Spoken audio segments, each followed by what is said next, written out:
Okay, welcome everyone. My name is Duncan Gordon and I'm from the Iranian Scottish Centre for Conflict Resolution. I'm just going to share my screen now.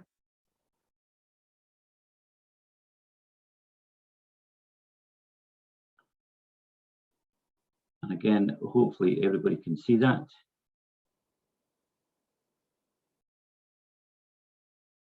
And today's session is called Understand, Communicate and Resolve.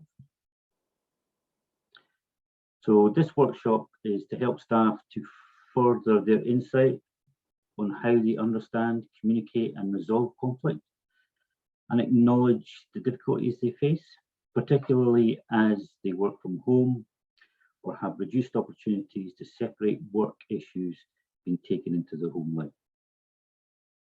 So I suppose the first thing I'd like to do is actually ask how people are feeling today. So with that, I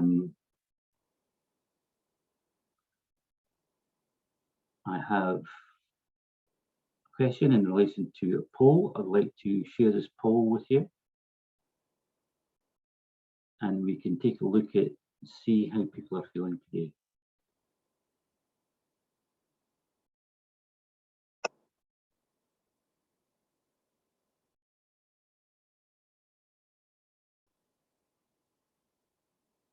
Okay.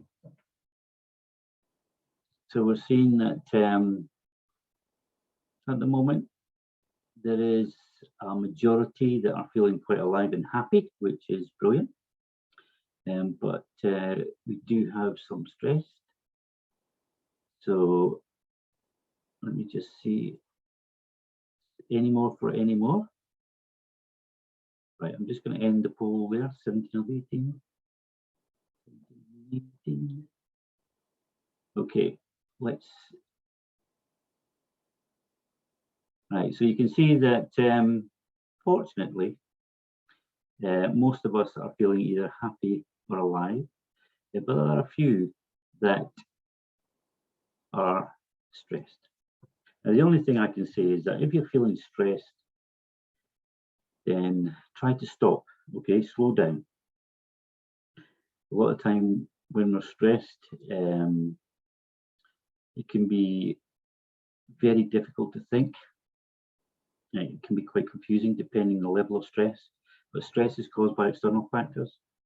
So the idea is about take a step back, stop, take a step back, and then give yourself time to relax, and then go in and approach it, the external situation, potentially in a better frame of mind or using different approaches.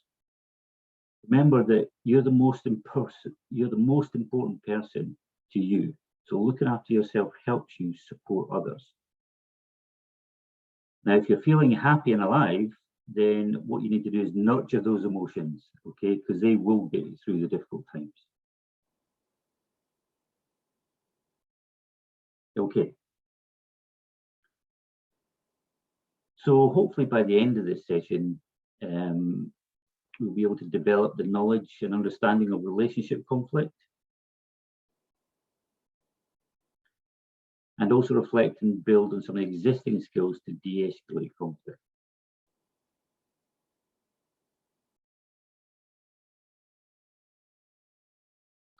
Again, if you've got any comments, please just use the chat facility. Or if you've got any questions at all throughout. So what I'd like you to do with this one is really just to think, and again, you can use the chat facility for this as well. What do you do to relax, enjoy, and have fun? Right? Now, it doesn't have to be exhaustive, but just think about it. Just think. Even if you come up with 3 things, think about 3 things that you like to do to enjoy, have fun, and relax. Me personally, I like to, I'm a bit of a couch potato on one half. So when I come home from work, I tend to sit on the couch and watch the TV. I'm quite an avid TV watcher. So for me, the resistance to sit on the couch too early, because I'd never get off it, is one, but it does relax me. The other thing, in an opposite to that, I do like to exercise as well. So I do exercise every morning, and tend to go for walks at the weekend. And the third thing, DIY. I trained as a carpenter and joiner, and I've kept those skills up. So I do quite like a bit of DIY as well. More so much the joinery stuff rather than the carpentry stuff. So banging nails and making a noise is my thing. But think about that, okay? So again, if you're willing, just stick something in chat and we can see what that happens. But I'll revisit this. Just keep it in your mind. So you can have things like going for walks, so you can walk the dog, just get a bit of fresh air, get outside. Music, if you like music, listening to music. Young people love to listen to music. You may make music. We've just finished a music event just lately, or you can write songs. Then things like holidays, going on holidays. Okay, it's been a bit restricted this past year, but you don't have to go far for a holiday. That's a reality, and you don't have to do a lot to go on a holiday if you just want to relax and get some peace and quiet or have some fun. Things like sport are very good. Hobbies, again, hobbies, from knitting to photography to I don't know, gardening, anything like that. Talked about TV and radio, films, dancing, reading, sleeping, having a sleep, a rest. Pets. So pets themselves are quite therapeutic. People enjoy being around pets. Friends, going out with friends, having talk with your friends, enjoying yourself with the friends, being in a quiet space, and so on. There's lots of things that you can do to relax, enjoy, and have fun. So again, hopefully you found that quite easy to do, right? But if you haven't, or if you didn't, and you think, well, I don't have time to relax, I don't have time to enjoy myself, I don't have time to have fun, then again, stop, okay? Because you should make time. Again, this is about your ability to actually function effectively, okay? So the idea is that you need to look after yourself, and that's it. Give yourself permission to make time and relax. And again, as I said, we'll revisit this later on. Okay, so let's talk about conflict then. How can we de-escalate conflict? Well, I think that we first need to think about the following. Think about defining conflict. There are many definitions of conflict, and how people identify with the word conflict can differ in different professions, different cultures, and at a personal level. Other words for conflict could include disagreements, difficulties, arguments, problems, fights, issues, and so forth. People tend to find or use words that feel most comfortable to them. Here are two examples in relation to conflict. So here we have conflict can arise when there are disagreements over views, values, or actions, and interests or needs are not being met. Conflict can also be an opportunity for change. So this is a working definition for the Scottish Centre for Conflict Resolution. And here's another one, a simpler version. Any situation where your concerns or desires differ from those of another person. So it could be any situation. And both these definitions define conflict at a low level, and one highlighting the opportunities from conflict as part of a change process.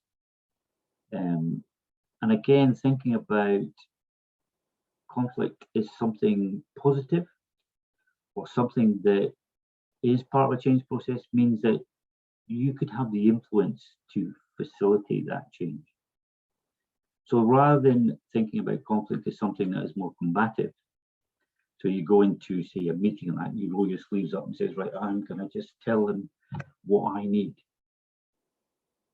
You're going into a situation where there's going to be a win-lose scenario. Okay.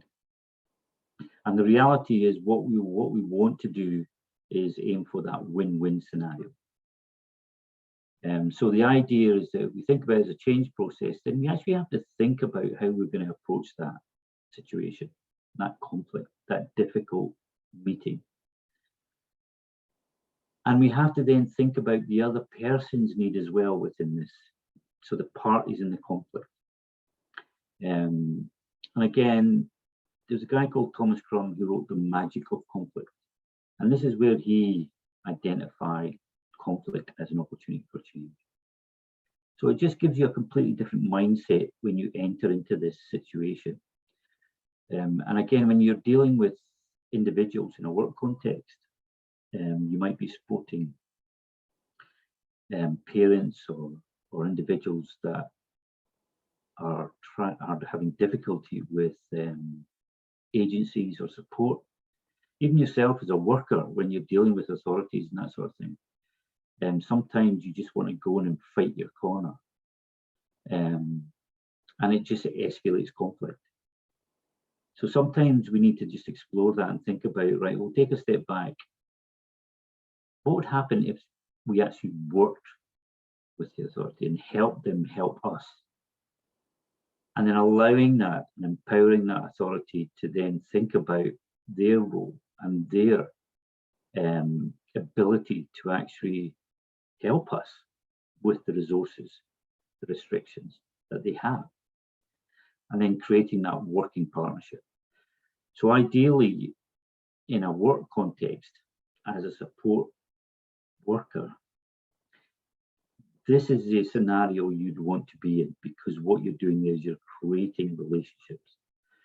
And again, nothing works without a relationship. So the better the relationship, the better it will work for the parties.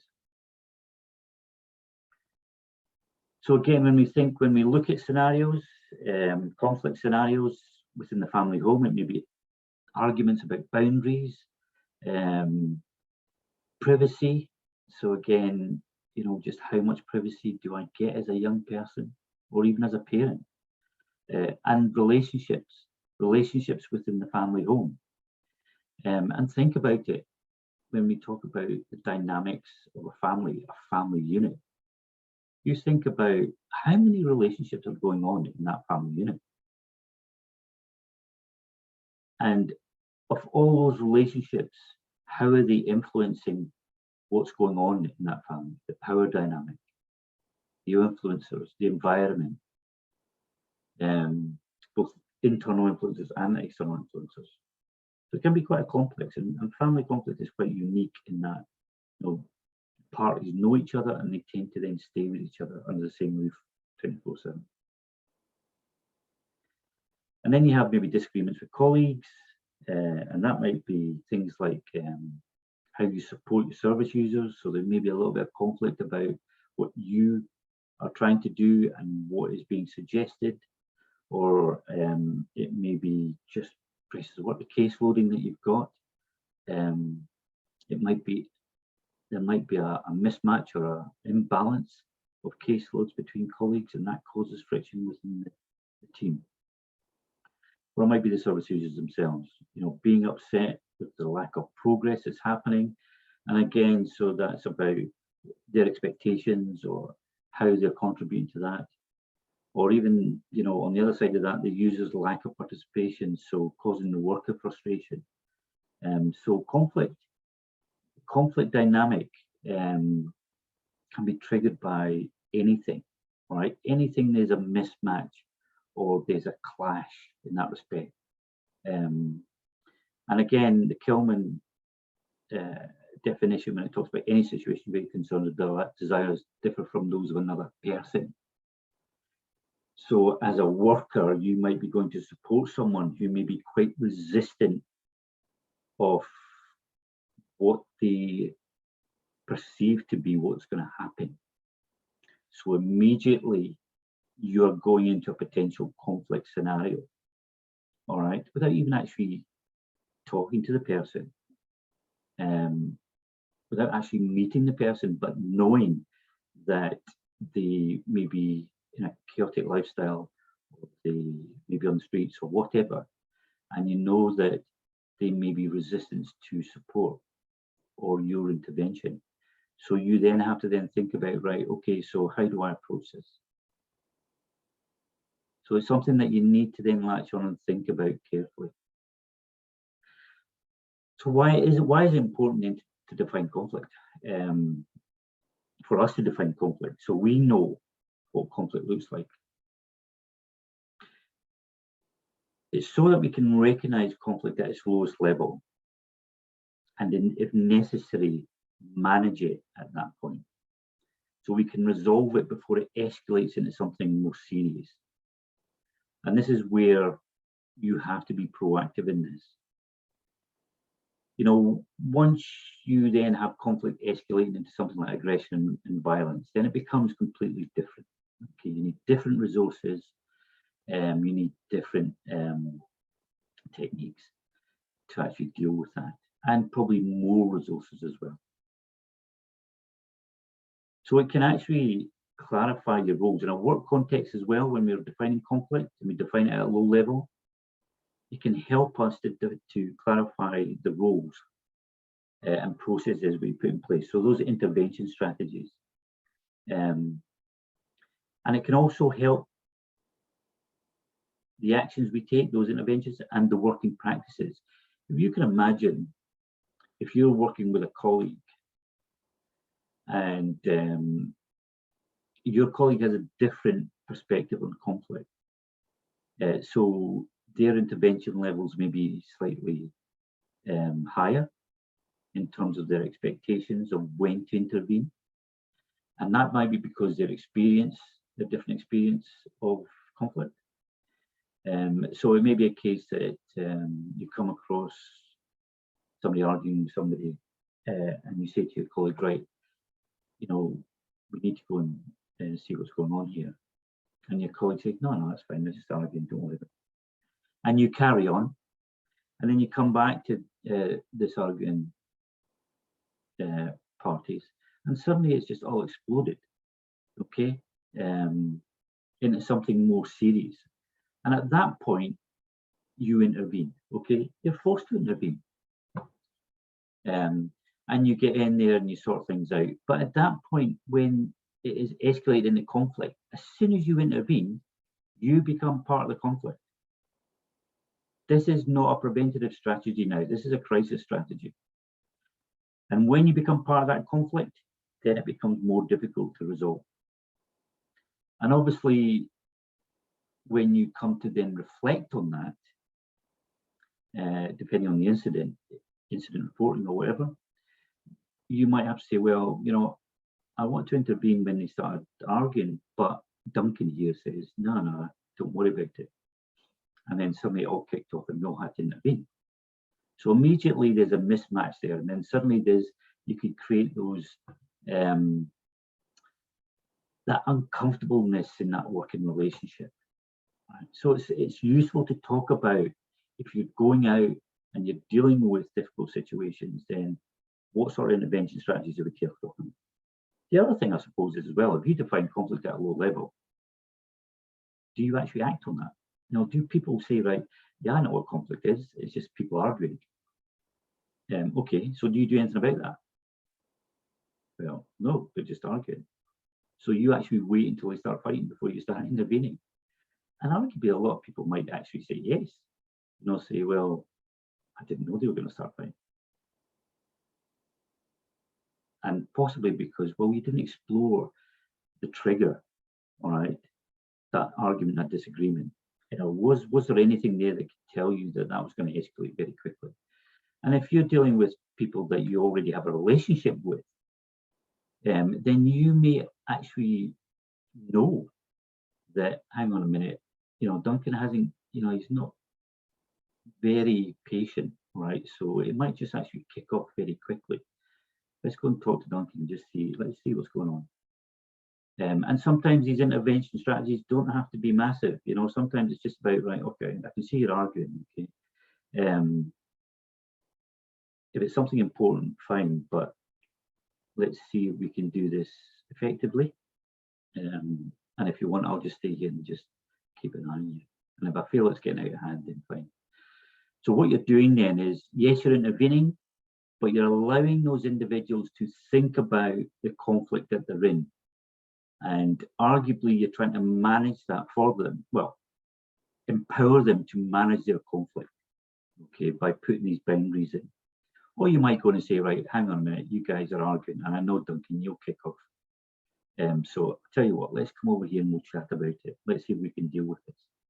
And you go out, take them out of the sort of toxic environment, go to a safe space, then start talking about it. So then you start that sort of mediative process where you're providing space for that conversation to happen without it actually escalating into something that is destructive. So quite important then to define the conflict at its lowest level and then think about how do we intervene at that level. So maybe intervention, all right, prevention. And then as it rises into hostility, you then look at a resolution strategy. When it rises into hostility, it becomes personal, okay? And at that point, it's about separating the problem from the person. Okay? But as it escalates, then it becomes more serious. It doesn't become about the person, it doesn't become about the incident. It just becomes about winning at all costs, and I don't care who gets hurt. And at that point, it's very difficult. Okay, let's crack on then.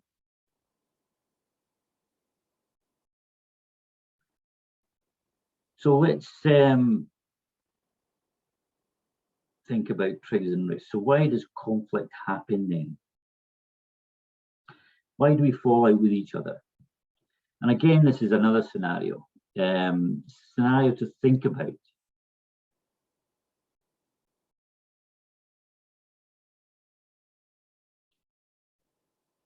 So again, I want you to think about some of the triggers that happen. Why does conflict happen? Why do we always fall out with each other? So think about it in the context of within families, with colleagues and service users. Now, I've just looked at the chat there, and again, talking about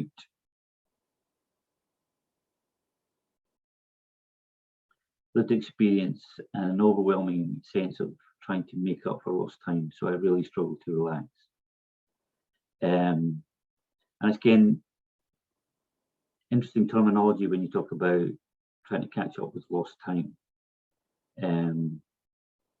If we're always playing catch up, we'll never catch up. If you think about it, so I think about it's about accepting where you are at the moment. And obviously there are maybe things that need to be put in place to allow you to, if you're talking about catching up with development needs, relationship needs, these things are important, okay, but one of the most important things is about how do we move forward, how do we progress looking to the future. And again, part of the situation is about how do we make time to relax. And again, it doesn't have to be massive when we talk about relaxing. We can talk about something that's quite simple. Mindfulness is a process that everybody knows about, and you either do it or you don't do it, or you like it or you don't like it. And I was quite skeptical at first because when people talked about mindfulness, they talked about meditation, all that thing. But the reality is, in real life, you can do mindfulness as part of your routine of the day. Okay, a nice simple example of that is if you are walking, say, from your house to the bus station or the bus stop, well, you can put yourself in the present. Think about, just think about the air around you, the noises around you, what you feel underfoot, how the air changes, how the conversation changes. And what you're doing is you're being present in the moment, and everything around you, all right, is affecting how you're feeling, how you're thinking. So when we talk about things to do to relax, have fun, enjoy, simple things like that allow you or give you the space to relax. And the more you practice that, the easier it becomes. Okay, so you can then start changing that emotion. And psychologically, it's very powerful. I'll talk about this later on. Okay, so hopefully that can help you in that respect, in terms of struggling to find time to relax. Don't sweat it. Don't let it become another thing to worry about. Okay, on that side. Even fresh air, just going out 5 minutes. It was a speaker who said to me that, in terms of young people, if you get a young person to stand outside for 5 minutes, outside, just stand still for 5 minutes. After about 3 minutes, you probably see their shoulders just dropping, and suddenly they just get in touch with the earth. Everything just falls out of them. That's all you need. Okay, that's all you need just to relieve that sort of stress, that emotion, and just to refill and recharge. At 5 minutes. Okay. So let's go back to these triggers then. Why does conflict happen? Well, within families. Let's go back, talk about families again. The first thing we have to acknowledge is that conflict within families is normal. Every family in the world has conflict. It is okay to have conflict in your family. It is okay to talk about conflict in your family, this low-level conflict. And again, with young people need to know this, all right, so they can talk about things. So when you're talking about the low-level conflict might be the fact is that, you ate all the cereal, I've no cereal, I can't get in the bathroom, somebody's used all toothpaste, bang, these sort of things. The dishes aren't done, tidy your room, all these things, low levels of conflict. Now, arguably, we need these low levels of conflict in our life because what it does, it provides us with that stress to get us to do something. All right, so it motivates us to do something. So we need that low level stress in our lives for us to get motivated and do stuff. However, it's sometimes this low level stress can persist, all right, so it doesn't actually go away, so we don't manage it and it doesn't really go on. Silly wee things like not doing the dishes, tidying the room, and so on. So if they're not managed effectively, they can turn into something that's more destructive and harmful. And again, you would recognize this with examples such as, getting constantly frustrated, irritated, angry, the situations that you're able to manage previously. Okay, so maybe you're stressed out at work, or the pressure of COVID and being in everybody's space is just there, and every time someone does something, you start to snap, or you get angry, or you shout at somebody. You got to then take a step back. All right, this is your body telling you, hang on. Okay, you're getting stressed. you're doing harm to yourself here. And they're precursors to conflict escalation, which could be more destructive and more harmful. So I'm just going to show you the video. We've got these videos on our website, and the impact and consequences of these silly wee things that happen in the home, and then they escalate into something that's destructive. And both these candidates actually mentioned silly wee things. Again, hopefully you can see and hear this. If not, let us know.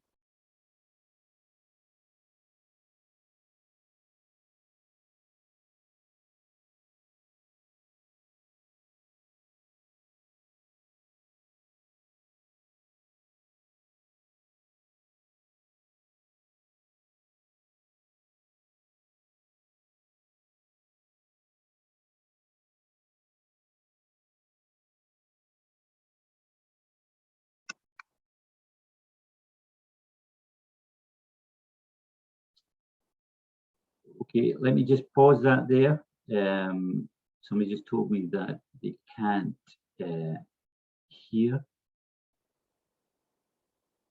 Let me see if I can redo that. That was my fault, actually. Come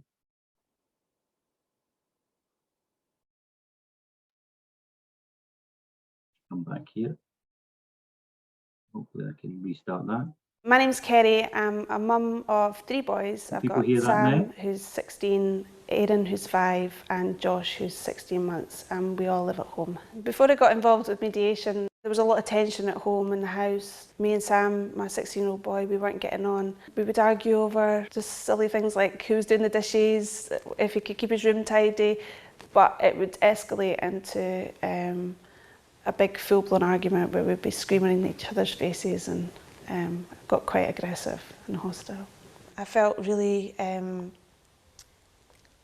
deflated and kind of not able to cope. Didn't think that I could cope as a parent, and I felt a bit sort of overwhelmed, and I didn't really know what to do. I didn't know where to go or what to do. Okay, that was Kerry, the mum, and again you can see how she's experiencing that, and arguably, you know, it's still there. It's still there in terms of that that trauma, as it were, seeing it from the eyes of a parent and through the eyes of a young person. So we have Sam here, and he gives us. My name's Sam. I am 16 years old. I live with my mum and my 2 younger brothers and my stepdad, and I'm currently working in a print shop. When I was living at home before mediation, the arguments were almost disastrous. There was never a good outcome of any arguments that we ever had. It would start off over something silly, and then it would just escalate. Our arguments were almost daily. I mean, every time I came home, there would be enough of a reason to start an argument, and it would just continue on for the rest of the night. They really took it out of me. At the end of the day, I was just so exhausted because it was so constant, and I was just looking for a way to get out of that. It made me feel really depressed and almost lonely because I didn't know who to talk to about it, and my friends, being my ages, weren't really interested, so it made me uncomfortable at school and at home. Okay, so there we have 2 individuals that have actually been through our mediation service, brave enough to then share their experience. Again, when you think about Sam and his developmental needs, where he's at in his developmental stage, then part of the process was having no support networks. And now he's in conflict with one of the key people that should support him. Okay? And he talks about not being able to talk to his friends, so his peer group. So arguably you could say that he hasn't managed to establish those meaningful relationships to have that trusted relationship that he can talk with his friends about the situation. And in his developmental stage, where he's looking at himself as a young adult, then arguably, when we talk about Kerry, it's about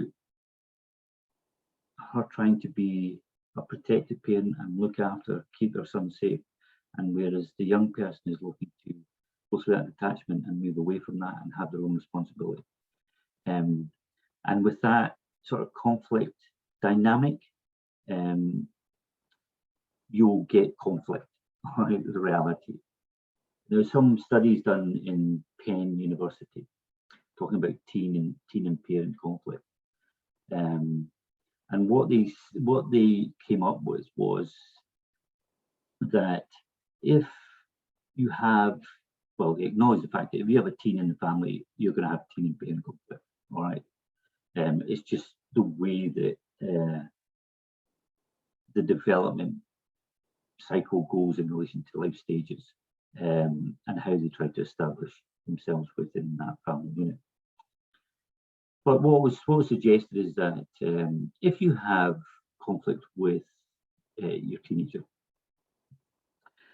then as long as you express your warmth and your love during the same period, the same day, all right, at some point, then that teenager knows that they're loved, knows that they're valued in that relationship. So again, when you're talking to families and parents, this is something to be aware of, okay, especially when we're talking about how we communicate positive, healthy messages into young people. And again, you know, if I look back on how I dealt with things, you know, if I felt like this one of my family members, I wouldn't speak to them for days. Okay, not a good strategy, now that I know. So, you know, sharing that with you, hopefully you can then pass that on. So arguably you could maybe think about that in any sort of relationship that you have with somebody, a meaningful relationship. And even in a working relationship, you could do that as well. So still on with the family one, an estimated 121,000 young people in the UK asked the council for help with homelessness in 2019-20. Okay, centre point statistics. And arguably, the majority of these presentations are a result of relationship breakdown. Our family support and mediation work would also suggest that the relationship breakdowns are a result of a breakdown in communication. So communication is key here. If you have communication, you have a relationship. And remember, even a difficult conversation is communication. So don't be afraid to have these difficult conversations. Okay, so let's move on to colleagues then. So again, when we talk about triggers and risks, some of the causes includes pressures of work, in terms of your work environment, or in terms of the type of work you do. You know, my previous experience, I worked with offenders and ex-offenders, and there were some environments that were more pressurized than others. And obviously that goes with, if you work with any human beings, you know, they're all individual, and you can have different pressures coming from as well on that side. Again, things like caseloads, lack of resources, it may be an imbalance of allocation of resources, support, the lack of support, or maybe too much support, micromanaging, miscommunication, misunderstanding, personalities. Personalities is quite a good one in terms of colleagues, but the reality is that you know, we don't get on with everybody.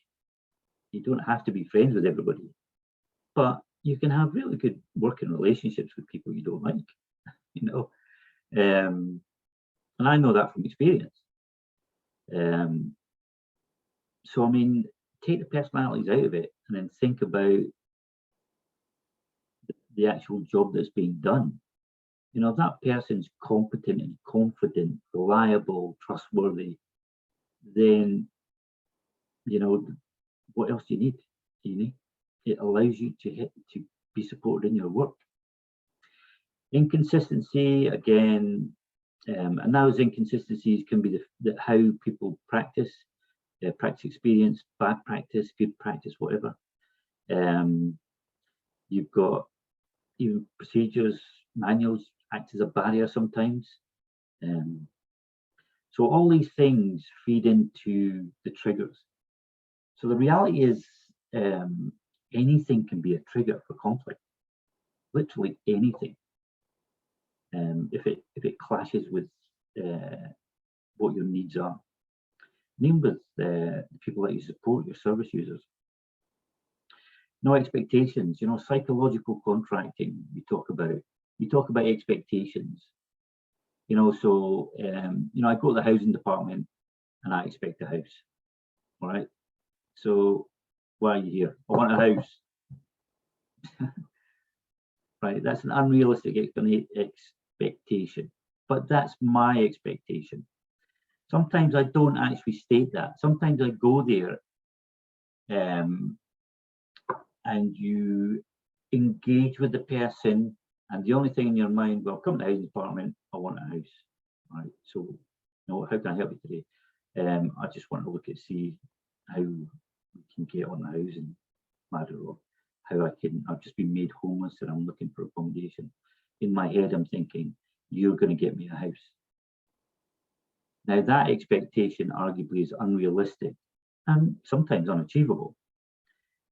But if you don't meet that expectation, even though I haven't told you, then you have failed me, okay? So what we have to do is when we present ourselves to people with a service or a support, then we have to make it clear exactly what the limitations are, what our role is, okay, what their expectations are, explore their expectations with them. So things like that can be a real barrier, especially you could put a lot of work into something and still not meet somebody's expectations because they haven't been explored or clarified at the beginning. Things like relapse, non-attendance, and again, interesting one, non-attendance. Okay, they might not attend, right, but they're still engaged in your service. So there's still that connection. Okay, they haven't disappeared off the face of the earth, as it were, or out of your radar. So it's about exploring that non-attendance. Health conditions, it may be very difficult to work with somebody. They may have very complex needs. So again, that can cause some difficulties and even conflict situations. Things like language, cultural norms. We live in a multi-diverse society now, multicultural society, and it has its own barriers to support. And we can even see that in the COVID situation in relation to vaccinations, where strong beliefs sometimes come out in different cultures and it actually stops them from gaining that support. But that can happen at any time. And again, previous experiences, when we talk about adverse childhood experiences, trauma, negative experiences, it may be a case that if they've been in the system a long time, you know, the system's let them down, people have let them down, why should you be any different? Okay, what's different about you than everybody else I've met or everybody else I've worked with in the system? And again, that's something that needs to be explored with them. And again, it's something that certainly I took from one of our projects, our street projects, with that exact question, you know, asking the person, right, you've been in the system a long time, you've had a lot of support, and it hasn't really worked for you. So what would make it work this time around? Okay, what do we need to do to make this work? If things in the past just haven't worked. And allowing them to take the lead and define the service that they're looking for support. Now, you might not be able to accommodate that, but you may have the resources or the contacts that you can actually then start to build the support that they need, led by them, or you're empowering them to look at themselves and think, right, what is it I actually need? Rather than being told, right, this is what we'll do for you, we'll do this, this, and this for you. And they're going, well, I don't really need that. Okay, I don't really want that. So rather than asking, right, what do you need me to do to support you? What's it I need to do to help you? Not rather than what do you need to do to help yourself? We aren't at that point yet. So when we talk about conflict is normal in long-term relationships. So any long-term relationship, you'll have a conflict or conflicts, okay? So there's nothing wrong with conflict, low-level conflict or managed conflict. Okay, I'm just getting this chat up. Okay, just some thoughts here. Born into a culture where conflict isn't practiced or structured in any productive way. People generally feel uncomfortable at work with friends, families, from thinking something different from the rest of the peers, colleagues, which can feel threatening, especially if you're somebody who lacks identity privilege.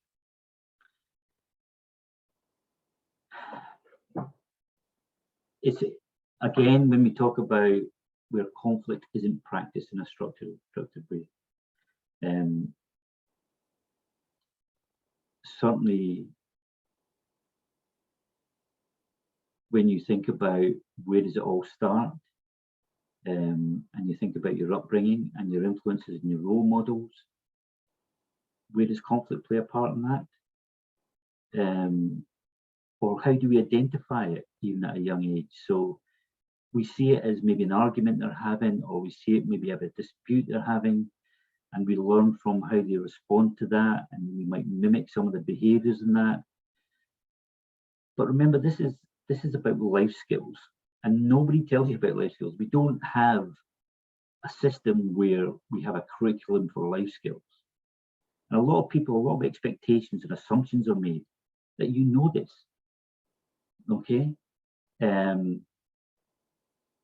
even the society norms, you know, if you do something wrong, then a lot of time in society, in terms of criminality, you're punished for it rather than learn from it on that side. And again, certainly in my upbringing, I was brought up in an age of discrimination. It was embedded in the fabric of society through the culture, through the media, through everything. So it's something that was normalized within my generation. Sometimes reinforced as well. And then things started to change. And I have to say, one of the best teachers for me have been my children. You know, they've been brave enough to challenge me on some of my views and what were my prejudices. And it's something that you need to be aware of. If you're open to change, then you're able to change. And realizing that beliefs can change. If you then, again, if you grow up with one belief, thinking that is right, and then suddenly you're confronted with something that's completely different, that contradicts the belief you've had, then you have to take a step back and think about it. And that's where you have to be open, okay? People generally feel uncomfortable at work. Conflict is an uncomfortable feeling for some people. And it's about how you respond to conflict, even with you. You know, the idea is that when we go into conflict, this is not about the conflict in front of you. This is about you realizing the next step you take will either escalate or de-escalate the conflict. What do you want to do? Now, arguably, most people will want to de-escalate the conflict. If you want to de-escalate the conflict, you have to take a step back and think. Stop and think about how you're going to approach that. And even in a heated situation, you can do that. You know, you could say like, whoa, hang on a minute. I'm getting really angry here. I just need to calm down. Just give me 2 minutes and think about that. Don't just walk off because it'll fall you down the road. But the reality is that, you know, if you want to de-escalate the conflict, then you need to stop and think about how you're going to approach this. And it can be easy for some people to do that. Some people can find it really difficult to do, all right, but it needs practice. However, if you want to escalate the conflict, then jump in, just go for it, okay? There'll be no winners. All that will happen is that conflict will escalate. And again, I had this debate with young people in schools, you know, fighting in the playground and asking, you know, who's the winners? And when you actually boil down to it, even who won the fight isn't a winner. When you think about when you balance up the negative and the positive, and the consequential process that happens after a conflict like that, a physical confrontation. So, misinformation then. These are two types that causes conflict, two key causes of conflict. Acting on misinformation or misperception. So misinformation, misleading information created or shared. So that could be rumors, it could be insults, it could be pranks, you know, something like, you know, I heard your child was in trouble. You go, where'd you hear that from? And you start asking everybody. Or, you know, the rumor is we're going to lose our jobs. Suddenly there's a whole ripple of uncomfortableness within the workplace. Well, yeah, I saw your client drinking in the pub yesterday. All right, he's not meant to be there, is he? And again, acting on that rather than trying to explore that and find out. And then misperceptions, you know, it can affect our own beliefs and behaviors. For example, perceiving that the homeless choose to be homeless. You know, you hear someone, well, it's their fault. You know, if they didn't get in that situation, they wouldn't be on the streets. You know, comment from, you know, an ignorant perspective. Or someone who is happy, you just assume that they're happy all through and through, and they're not hurting inside. Or someone who doesn't speak to you means that they're unfriendly. Why? That's how we perceive things. But acting on that causes a conflict. So just, you know, chill before we actually think. There's a great one which I tell parents is be curious, not furious. So if something winds you up or something gets you in that anger state, be curious first, all right, then respond. A lot of the conflict and triggers is down to unmet needs. Right? Something has not been met, all right? Something I need has not been met. Not so much wants, but need. But you need to explore that need. It may start off as a want, and you identify, well, that's not really what you need. So that needs exploration. And a lot of time, arguably, some people come to you with a solution, you know. So again, that housing analogy, you might come to say, right, how can I deal with you today? Right, I need a house. Okay, right. That's a solution, all right. But what is it you actually need? and then start exploring that.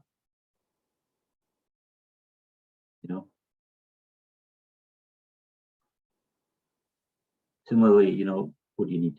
I need money to pay my rent. Right, okay, so that's the solution. So what is it we actually need to do? What is it we need? How are we going to get that? So when we talk about trauma, in terms of being trauma informed, when we work with people, no matter what service we offer, we're likely to come into contact with people who have experienced trauma. And we might not be aware of it. However, people experience trauma in different ways. For some, they manage to move on and do not need support. For others, they may be deeply affected and require significant specialized support. But people who are affected by trauma may learn to be on the lookout for danger. This is a survival response, and it can lead to avoidance, so of people, of places, of situations that remind them of the trauma. Even environments can re-trigger. Anything can re-trigger a flashback, depending on what it is. Fight or flight reactions, when faced with a trigger event, it could be anything, then they can just either respond to that, either being by aggressive or even violence, or they can just run from it. And it just may just be a challenge, but how do you explore those triggers? You need to then explore those triggers without re-traumatizing the person. We don't need to know the nature of the trauma or the detail of the trauma. We just need to know what would trigger it, and then how we then manage that. Re-experiencing, when the person feels like they're experiencing trauma again. So again, in terms of being sensitive, all right, not being too inquisitive. We don't want to know really what happened. We just want to know how we can move on from that. However, there are some situations where, and roles and remits where you may need to have this information. And I say that my experience working with offenders previously and having to do disclosures, you have to then go over the offence and offending behaviour and some of the circumstances surrounding. But I can only recall one case where a person was re-traumatized by recounting what happened on that side. And it was very difficult, and it was something that certainly was out of my skill range in that respect. But having to be sensitive to that and realizing that the support that or my role in supporting that person could not be achieved until that trauma had some specialist counselling for that. So again, it's understanding the boundaries in there. So it's not something that I'm persistent with to traumatize that person, but allowed to get further support. So again, when we talk about triggers and risk, triggers can be anything. Explore that with the person. It could be a word, it could be a smell, it could be a place, it could be a piece of clothing, it could be anything at all right, that may seem odd to us, right, even petty. But the reality is, if that's a trigger for that person, then it's significant. And you will not progress with that individual until you actually then identify this with them. Okay, triggers and risk. Conflict response styles. So how do you respond to conflict situations? Okay, this is another one. I want you again to think about this. Just take a minute to think and reflect on your last experience. When you were in a team meeting or a group scenario, for example, a team meeting, a case management meeting, or an adult or child protection meeting, where some difficult priorities had to be agreed and actioned.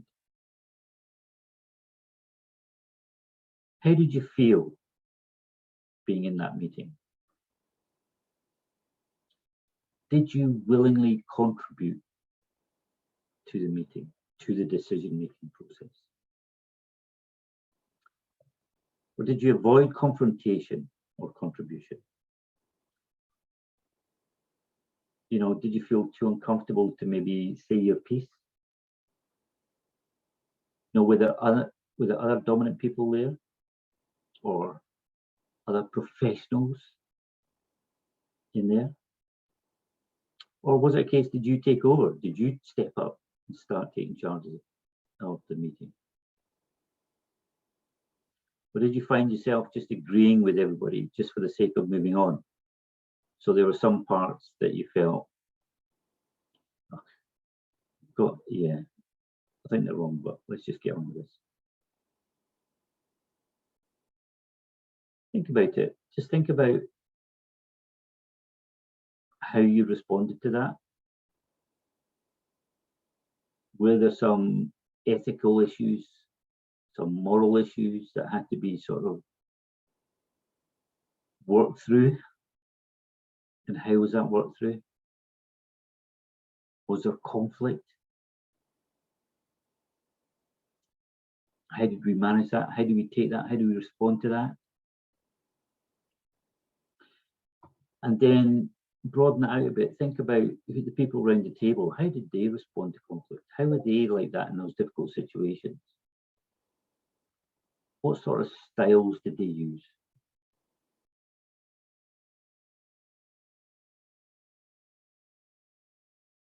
So when you get these difficult scenarios, okay, you can see the different response styles that people are engaging to contribute.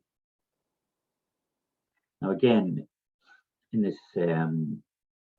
online situation, it can be quite difficult to read people or even feel the emotion in the room. But you're still able to get those visual cues.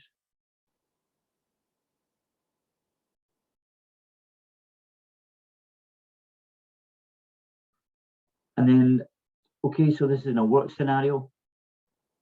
You know, do you like conflict? Do you not like conflict? Do you avoid conflict? And think about it at home. How do you respond to conflict at home? You know, if you're a parent, then you know you're quite happy then taking charge of things and doing things and telling people off or whatever. Or is it something that, as a parent, you try to accommodate people? You know, you put yourself last and you put them first. Or when you have an argument, you know, the child doesn't want to come off his Xbox. Who wins the argument? So are you sort of, do you use different styles? Are you a different person at home than you are at work? Do you respond to difficult situations differently in these different environments? Are you better at responding to conflict in these more comfortable surroundings of the home? Okay, when all your roles are established, or maybe not be established, or is it more difficult in that aspect? So we all respond to these scenarios differently. However, for most of us, we tend to use a default or a conditioned style that we're comfortable with. All right.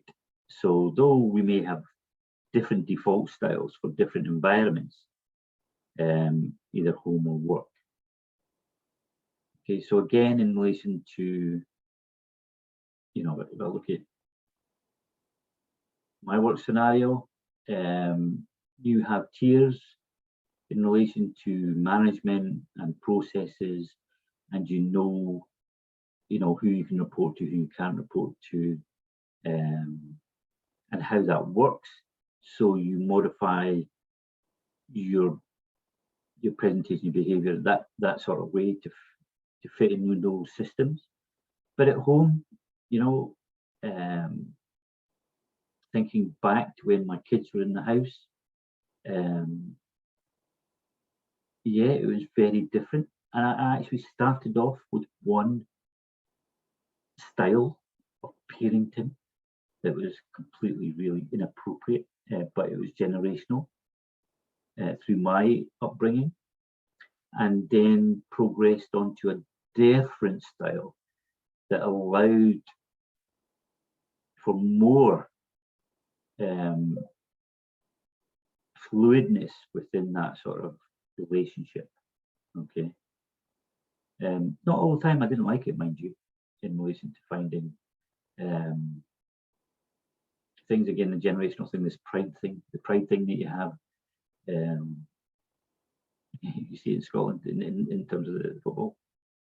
You had to swallow your pride sometimes, and just take it and think, well, you're wrong. All right, get over it. And remember, an apology is saying that you value the relationship more than your ego. All right, so it's not necessarily you're wrong. It's just meaning that you've invested in this relationship, and saying sorry is not something that is seen as a weakness. It's seen as something that builds a relationship. Okay, we're going to look at conflict response styles. And in this case, we're going to look at the Thomas and Kilman conflict model. And it allows us to explore these styles. So each response style had its pros and cons. No one fits into one style completely, but most of us have clear tendencies towards one or two styles, which we may use in different environments, okay, or more comfortable with. The styles are fluid, so they can move between them as the situation dictates. And the only unknown in this sort of conflict scenario initially is the other person's response style. Okay, so we don't know how the other person is going to respond when we go into this conflict scenario. So the response style sits on two axes: assertiveness, so that's about your needs, and cooperation. So that's about the needs of the relationship, or the relationship needs. I remember I was getting you to think about how you contribute to those difficult decision-making priorities. So again, if we think about, we start off with an avoiding style. So it sits quite low on the axis, not really helping you or the relationship. However, useful if the issue is trivial or the situation is highly emotive and you need to create some space to reflect, a delaying strategy. So again, saying, pick your battles. If the battle's petty, then, don't waste the energy. And again, you might get some conflicts that come for you from, a sideball, just comes out of the blue. So you need to then say, whoa, hang on a minute. I can't deal with this just now. Let me come back to you on that one. And you might find that in a work situation. You might find, when we talk about misperception, misinformation, it may be a case that, I heard we're going to lose our jobs next week. And you go, whoa, hang on a minute. Where's this coming from? Just give me 20 minutes to sort this out, find out where that's come from, and I'll get back to you on that one. So avoiding useful in those contexts. And obviously you're going to come to harm. You wouldn't go into a conflict where you knew you were going to be harmed. Well, not readily anyway, on that side. Not useful when situations are prolonged or no one wants to deal with it. Because remember, the conflict doesn't just go away. So again, if you have a long-standing issue then avoiding it won't make it go away. Or if nobody wants to deal with it, then it will stay there until someone does. Remember we were talking about stress?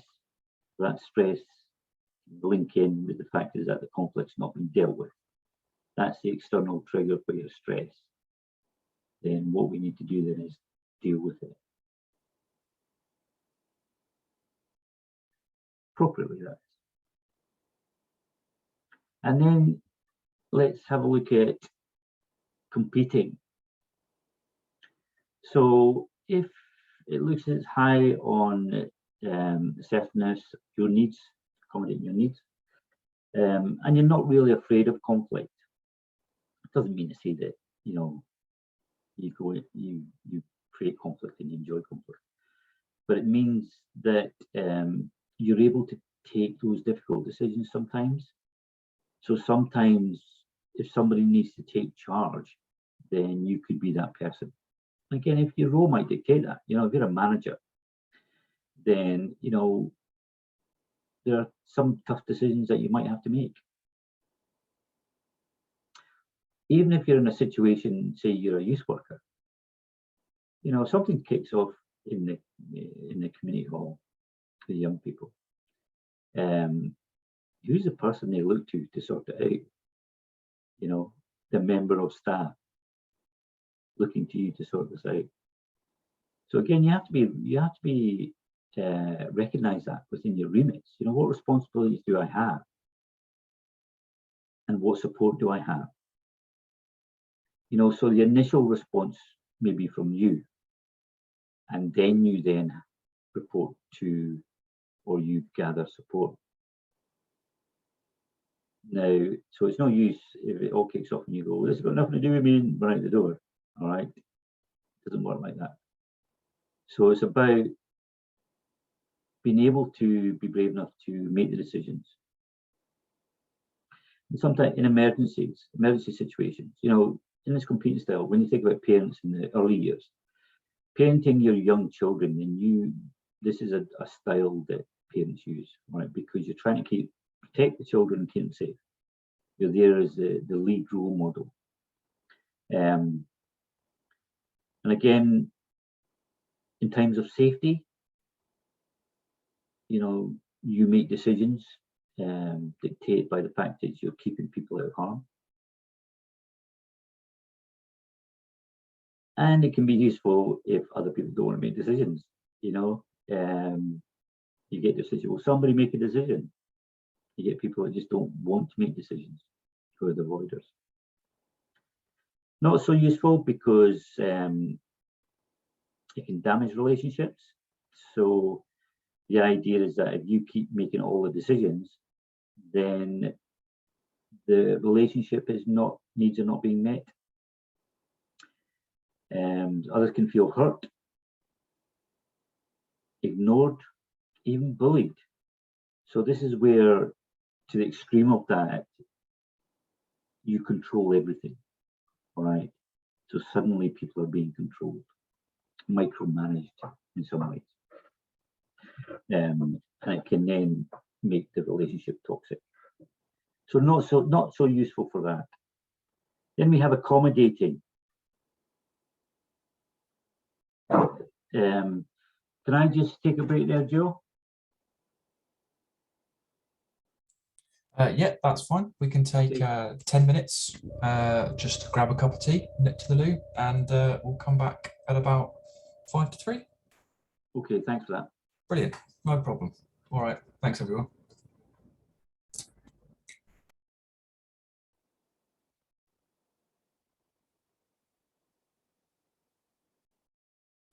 Just,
Okay, hopefully everyone is back after the break, and we can carry on. So we come to the next conflict response style, and we have compromising. So compromising aims to find a quick and mutual agreed solution. Compromisers seek to balance and are willing to negotiate. Okay. This can mean that someone has to give something up and neither party has fully met their needs. Okay. So again, useful as a temporary solution. I mean, a lot of people do use this compromise style quite a lot. And again, can be used as a temporary solution is needed or when the relationship becomes a priority. When it's not so useful, it can be an easy way out or seem like an easy way out. And again, it doesn't meet the needs of people long term. That's because you actually have to give something, you have to sacrifice something to come to this agreement. And again, arguably, because one of the key skills is negotiation, if you're a good negotiator, then you may actually do well out of the compromise.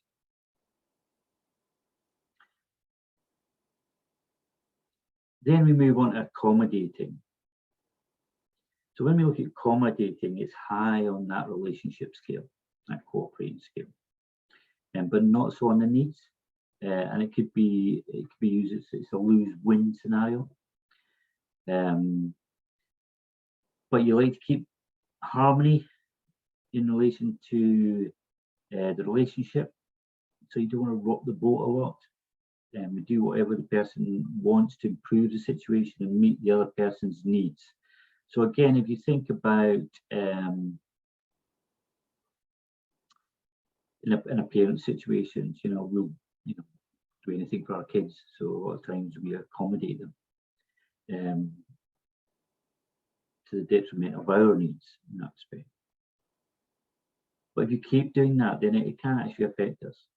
The accommodator is not concerned for their own needs and goals. So yes, while it's a choice, then you're still in that element of control. So I choose to accommodate you. But if you keep on accommodating, then you can be taken for granted. And then if you then just feel as though you've been taken for granted in that respect. So again, accommodating is useful if the relationship is the most important thing, or the other person might have a better solution. I suppose that's the other positive. If somebody has a better solution than you, then you accommodate them. Not so useful if the conflict is smoothed over. Okay, so it's not really discussed. And it can also mean that you do not have your own needs met if continually satisfying others. So again, in relation to, a bit patchy when it comes to resolving the conflict. So the conflict could then reignite. And then we have collaborating. So we can see that it's meeting our needs and it's meeting the needs of the relationship. It values the relationship, it values the needs of all parties. The collaborator will work with the other person with the intent of meeting both sets of needs equally. Collaborating usually involves exploring more than just the presenting issue, okay? Creating a balanced approach. So the idea is that you try to then come up with a number of solutions that would be workable for the group. Useful for preserving the relationship, or if the situation is quite complex, you might have to deconstruct the conflict issue. So that's about mapping out the conflict and finding out what the real causes are or the real needs. Can also be useful if there's no obvious answer to a problem, so that people can come up with different creative solutions. Sometimes, you know, if you can't think inside the box, you have to come outside the box. So the issue, you may put the issue to one side and think about, right, well, if it wasn't there, what would be happening now? You know, so there may be other things that can get discussed and talked about. Not so useful when there's limited time to make decisions. So it can be quite time consuming, and it requires quite a high degree of trust that may not actually be present with everybody if the relationship has become strained. So the issues of time, a time resource, the issues of getting everybody in the room together, and then the issues of how that current relationship is in that situation. So these are the 5 styles. Think about which styles you would fit into. All right, which one do you tend to use quite a lot? Whether it's at work or whether it's home, or do you use the same style at work at home? And it's useful to understand that in terms of what your default conflict response style, because what you can do then is you can move through different styles. For example, if you come across someone who is as competing as you, then you become at loggerheads. So what you might want to do is you might then move to an accommodating style to a point where you can then come back in to use the style that you're more comfortable with. Not so much taking over, but just taking charge of things. So allowing them to take some control, accommodate that, and then turning it back for you then to take that control as well. So it can be used in that way. In addition, if you understand these styles, you can then recognize it in other people. And that's where you can then start moving the style. So if you think you see someone maybe avoiding conflict, it may be a case that you then accommodate that, and then you move into this collaborative style, which is not as intrusive but more inclusive, and it allows them then to think about how they can contribute to a solution. So it's useful to understand the mechanics of that, and then obviously practice that. You know, next time you're dealing with a difficult situation where you're having to make difficult decisions, or people are making difficult decisions, just so what kind of style are they using? You know, are they accommodating me, or are they accommodating the group, or are they avoiding the issue? You know, or are they looking for compromise, or do they want to engage us, or are they just taking that charge? And again, the role might facilitate that, but you know, there's taking charge and there's taking control. You know, in that respect. So conflict response styles, useful to understand and understand the dynamics of that, and you can apply that to any sort of activity where there are difficult decisions to be made. Okay, so why do we respond to conflict differently? Lots of reasons, okay, but here's someone you could probably recognize and relate to. So it may be that our history means that we act and react in particular ways. So we talked about, you know, when we grow up, we learn behaviors from our experiences. You know, our brain develops in that stage. You know, we've got, when we come out of the womb, you know, we then develop our brain through experiential learning. Okay. Now those experiences can be positive or negative. Okay. Now, if you have someone that has gone through that adverse childhood experiences, then sometimes the negative experiences can be normalized. And some of the behaviors or the responses that are presented are not deemed appropriate behaviors by society, right? And are therefore basically responded to mainly in a majority in a punitive way, to be honest. And again, I was thinking back to my previous working with young offenders and that, you could see that, you know, how they lose control very quickly. They're not sure how to respond because they've been brought up in a way that, you know, to get things done, they need to be physical, they need to use violence or something like that to get things done. And it's a norm for them. So it's again, it's about how we can relearn that. You know, we can relearn this through positive experiences, positive, healthy messaging.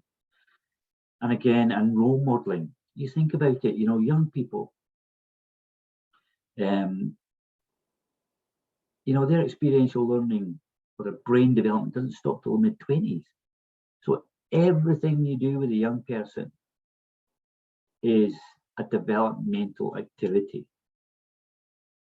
Now, if you can keep that as a positive, healthy experience, then you can then start influencing change in mindsets of that person.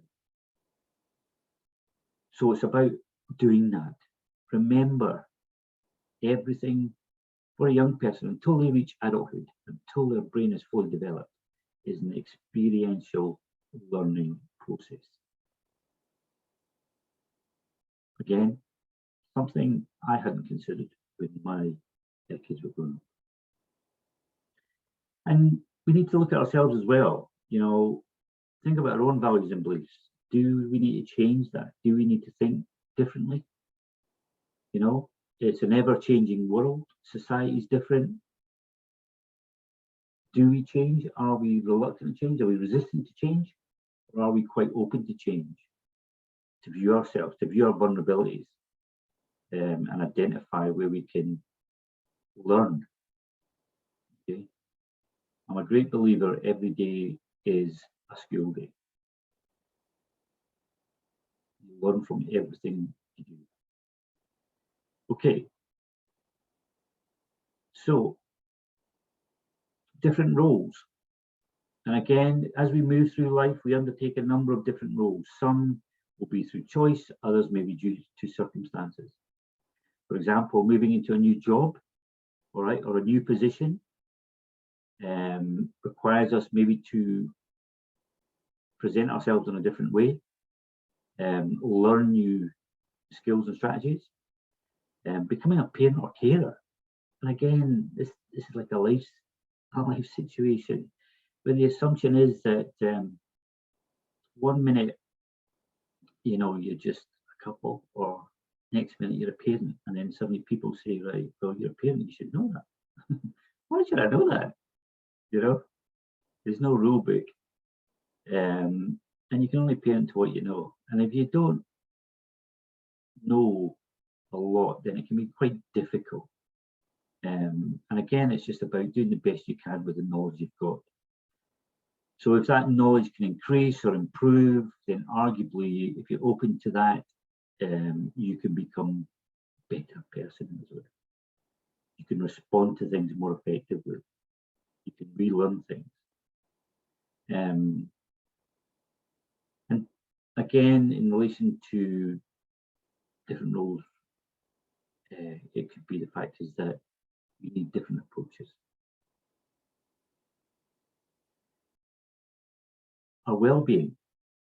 If we don't look after ourselves or our mental health or physical health, it can negatively affect us.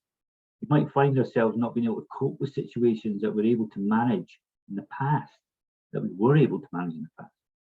You know, we might get more irritable, quick-tempered, aggressive, in our responses, or we may become withdrawn, shut down, non-responsive to friends, colleagues, avoiding situations and events, which again could exacerbate these conflict scenarios. If we recognize and accept that your well-being is affected, it can be the first step to seeking support. And remember, and I tell us to young people, there are more people out there that are willing to support you than harm you. Okay? So if you need support, go seek it. Then we have everyday things, all right? Good days and bad days. Again, as it would suggest, we all have good days and bad days. If you're having a bad day, try to slow things down. Use your coping strategies. Breathe. All right? It's amazing what you can do once you start slowing things down. You begin to think more clearly. Remember, when you're stressed, all right, your stress lens, your conflict lens just goes zoop, all right, in a very narrow lens, and all you see is this conflict. You can't see out of other sides of that lens what happened, and especially in a relationship conflict. You know, you have an argument with your best friend or your colleague, and you're just focused on the argument, and you forget the fact is your best friend was great yesterday, your colleague was brilliant yesterday. You know, what happened to that? What happened to the good bits? More good bits than our bad bits. Okay, so good and bad days, we have to accept that. We have to recognize that in other people as well. You know, if they're having a bad day, they need support. Communication. When we talk about trauma-informed responses, responding in a trauma-informed way is to build trust, provide safety, to collaborate, empower, and promote choice. So these are the principles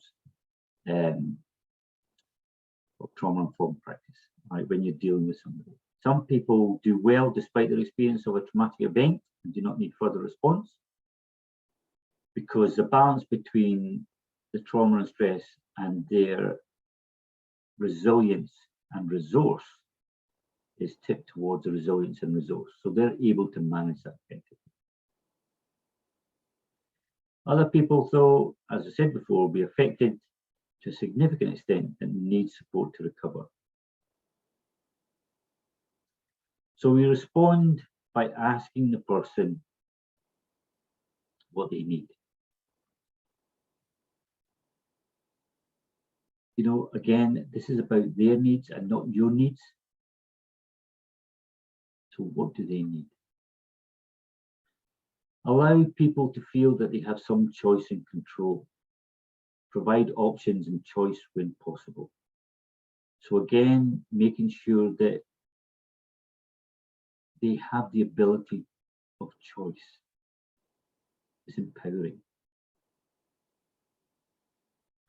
Build trust. Try to do what you say when you say you will. So again, it's in terms of, you know, to build trust, there's lots of things, lots of dynamics in there. Reliability, consistency, truthfulness, you know, friendship, all these sort of things build on the trust. But certainly, again, in my experience, for those who are living chaotic lifestyles, if there's something in their life that is consistent and reliable, then it allows them to grab onto that. And it allows them to recharge, support them. A pillar of support.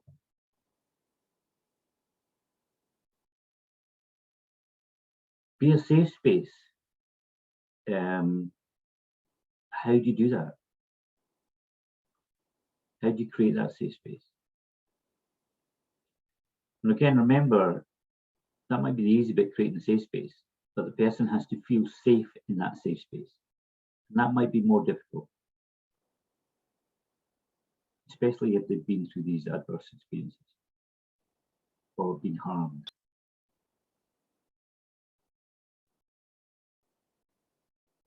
Show empathy. So again, this is about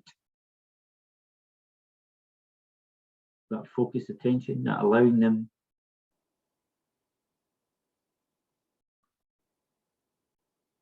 to then feel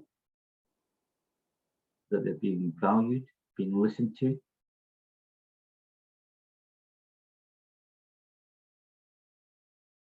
And it's not about telling them that, oh yes, I've been through that as well. No, you haven't. All right. This is their experience, not your experience. So just acknowledging them is part of the process.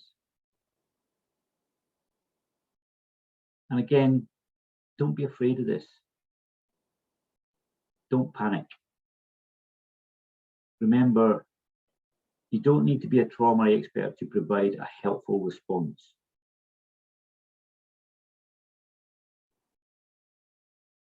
And again, you have systems in place where you should be supported. So you have management and you have supervision in that aspect as well.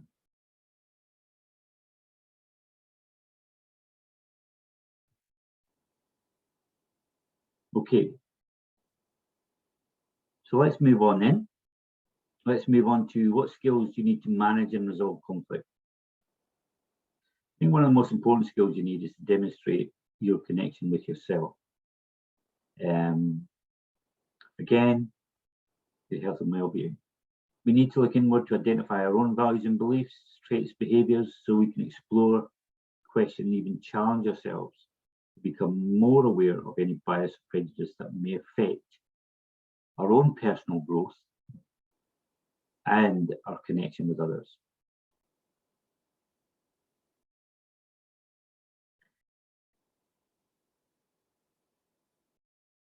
Why is it important? Because if we're not aware of ourselves and understand ourselves, how do we understand other people?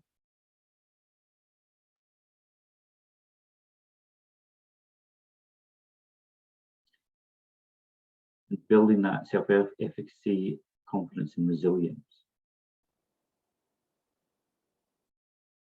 Easy to say, can be difficult to do. Before I move on to that, we talk about the window of tolerance. Some people may know about it, some people may not, all right? But we have a window of tolerance whereby we operate within our optimal zone. What we find acceptable, achievable, manageable in our lives, normally guided by our values and our beliefs.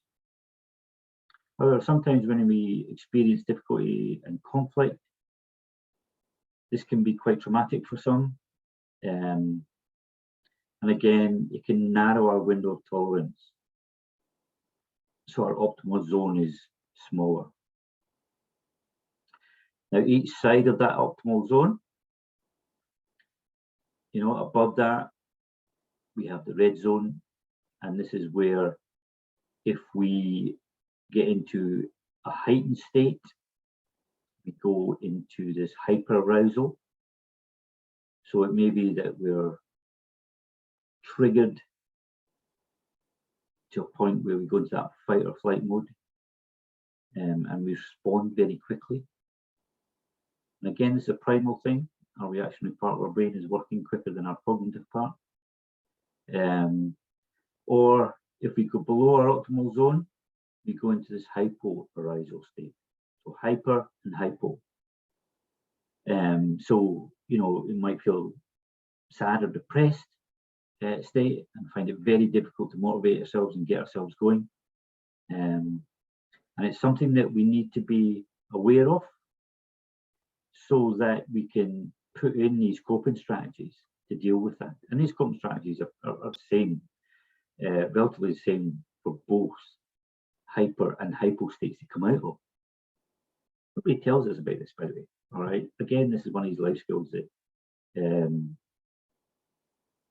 people assume you either know or don't know. So it may be a case that in the hyper, you look for everything you do to have fun, relax, and enjoy.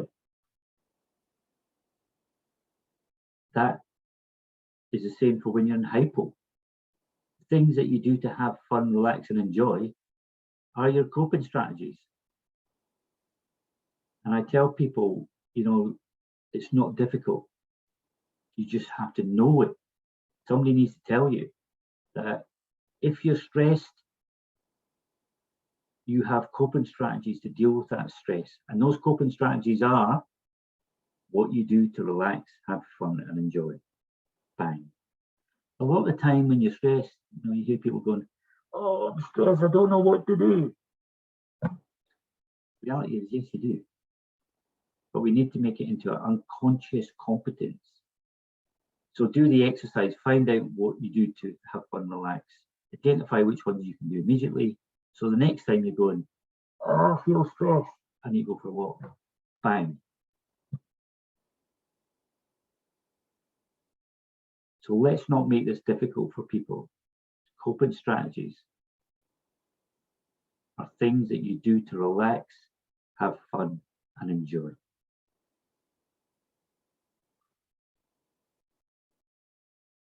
Okay, communication then. Communication is the key conflict resolution tool. When we communicate, it's not just about talking. We take in lots of information, we filter it, we make sense of it, and we respond to it. It is a complex process. Communication is made up of words, tone, pitch, and body language and visual cues.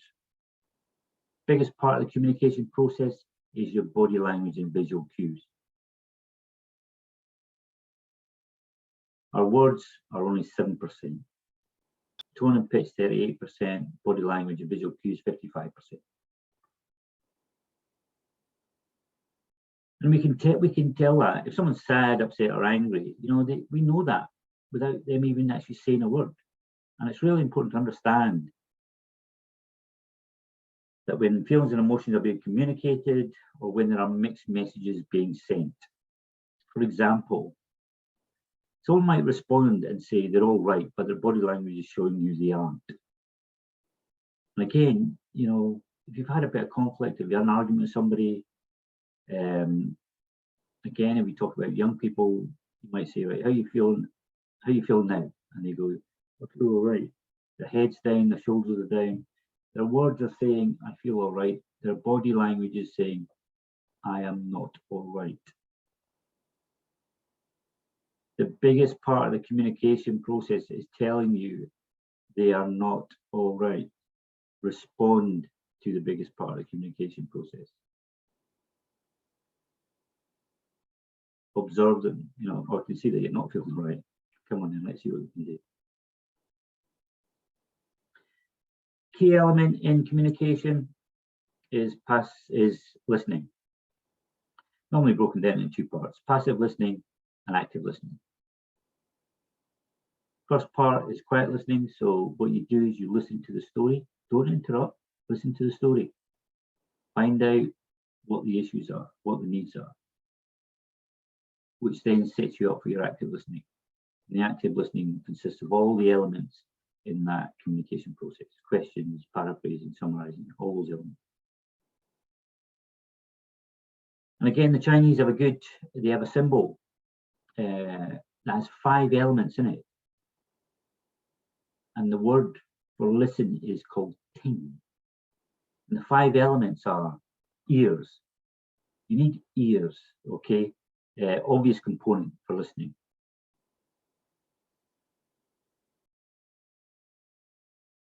So we need those to be an effective listener. We need our eyes. When we're in conversation with someone, it's important to really see the person. That means we're looking at the person as we speak to them. You know, we take in their body language, we pick up on cues for gaining information as to the person's attitude or what they're telling us or what. Third element is mind. Okay, we need to be thinking about and processing what the other person's saying. To do that, we need to be fully engaged. Too often our gut reaction is to close down our thinking or selectively hear only what supports our beliefs or our positions. So we need to make a conscious effort in our mind to actually process that information. The fourth element, undivided attention. It's important that we fully focus on the conversation with the other person. Again, not to be selective in what we hear. Okay, if we listen attentively to all the information that's been presented to us, then we can then work with that person or connect with that person more effectively. And the fifth and last element is heart. So conversations don't just happen in a vacuum. Our feelings, emotions come into play whenever we interact with another person. You know, we can empathize with that person, we can see things from their perspective, and it's more likely we'll find a way to move the discussion forward and satisfy our individual needs. So again, putting your heart into that, feeling that emotion. So just one symbol or word has 5 elements for listening.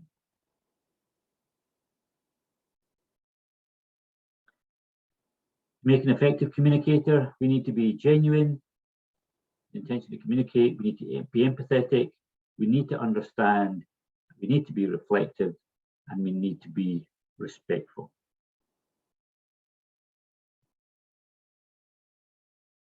And when we come onto language,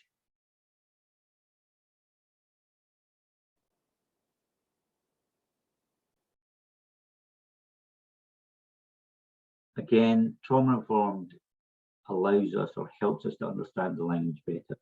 We can be more compassionate and help us connect with people. So you might have heard of unacceptable behaviour. You could then define that as understandable behaviour, given the experiences that the individuals have had. Being defiant, perceive that as coping with a perceived threat, right? Something feels threatening to them and they're being defiant. Being avoidant, freeze and shutting down state. And again, this is normally an end state and can be quite difficult. So you need to be sensitive to the needs here.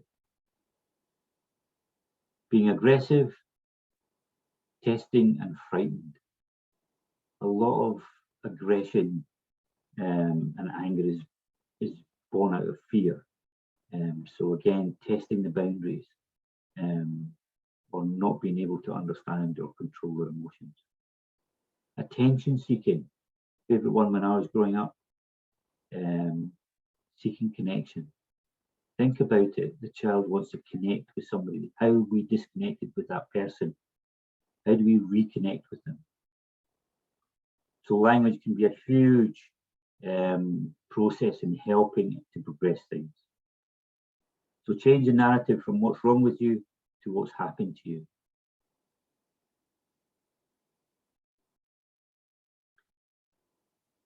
Okay, so you've got 5 minutes. So I'll push this on a bit. So responding to conflict, are you a monkey genius or a lord of the lizard or something in between? You can explore that through our website. Go onto SECR and you can take the quiz. We have psychoeducational resources that you can use as a resource to help you in your job. They're all designed to start the conversation about emotions.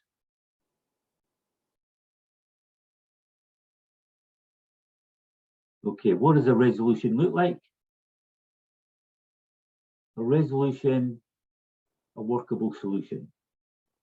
So the idea is that we talk about positive outcomes. Let's talk about something that is workable. And it doesn't necessarily look positive on the outside, but it allows us then to work with the situation effectively. Improved relationships and progress. So when we're thinking about resolution, These are the three key elements that we need to look at.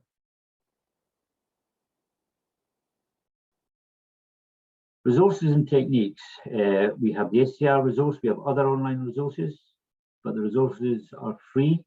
You can download them, you can use them, go and explore, tell other people about them. Doesn't matter whether you use it, they know it's there as a resource. The community, within the community, you have your local resources, of which you'll know of.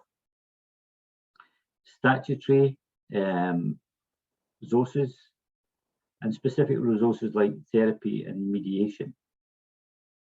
Relatives and friends of the service user. These are all resources that can be utilised. And lastly, your knowledge, your skills, your approach, your commitment. Don't underestimate how much of a resource you are in the process of dealing with this.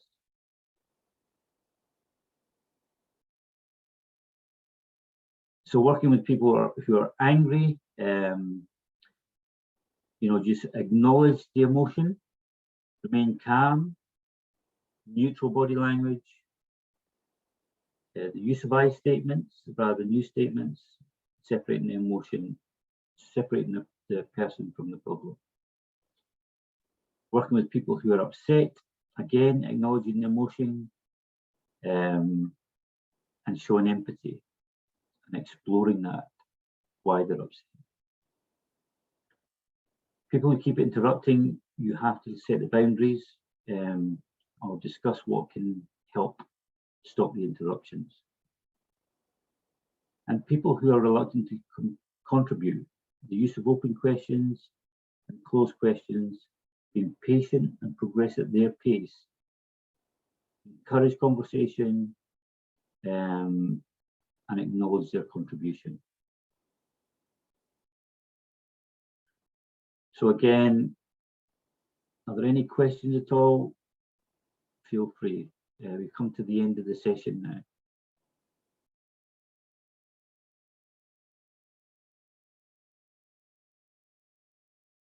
Okay, we'll keep in touch. We're on all social media platforms.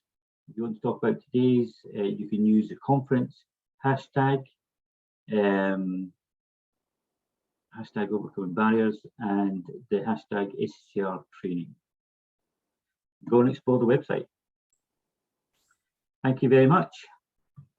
Brilliant. Thanks a lot, Duncan. That was really interesting presentation on a really difficult subject, I think. And thanks to everyone who attended as well. Just a quick note that the slides and the recording of the session will be available on the website. We'll be sending out an email a bit later on next week to let you know when everything's up, so you can come back and check it out again. But yeah, thank you everybody, and go and check out the end of day discussion, which is starting at 20 to 4, and that will take you through to about past, and then we'll be wrapping up. Excellent, thank you.